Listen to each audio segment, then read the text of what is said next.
présente situation du capitaine Touré, cette situation ne peut plus continuer à prospérer. Parce que capitaine Touré est un fils du terroir, un fils de Kolda. Et Kolda a tout donné au président de la République Macky Sall. On pensait que le capitaine Touré, même s'il a commis une faute, nous pensons qu'il doit quand même lui rester un lopin de droit dans ce pays-là. Et quand le capitaine Touré est aujourd'hui victime d'un acharnement, d'une oppression de la part de certains individus mal intentionnés. Parce que comment peut-on vouloir lui priver de tous ses droits dans son propre pays?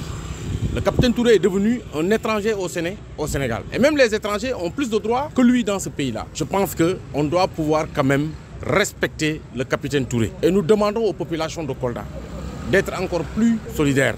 Ces mêmes migrants politiques étaient derrière l'ancien président de la République, Abdoulaye Wade. Ils l'ont induit en erreur. Ils reviennent aujourd'hui pour se ranger derrière Macky Sall, le pousser à prendre certaines décisions à l'encontre d'un Sénégalais, d'un produit fini de l'école sénégalaise. Donc moi, ce que nous ne pouvons pas comprendre à Kolda, le capitaine Touré, il a été radié de la gendarmerie. Il va trouver un travail à l'IAM. 48 heures après, c'est le ministre de l'enseignement supérieur qui envoie une correspondance pour que ce capitaine-là soit écarté de l'IAM.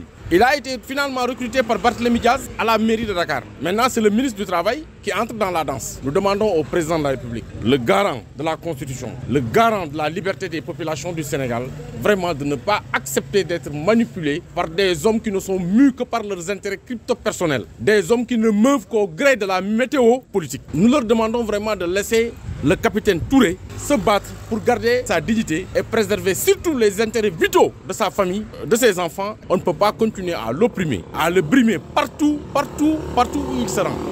Nous nous mobiliserons pour nous faire entendre et nous jurons que les élections législatives s'approchent. Si la situation continue, nous allons lancer une fatwa politique contre l'APR et le Benno Bokk Yakaar dans la région de Kolda. Nous sommes prêts à aller dans toutes les contrées pour faire entendre la désapprobation des populations face à la présente situation dans laquelle le capitaine Touré meurt.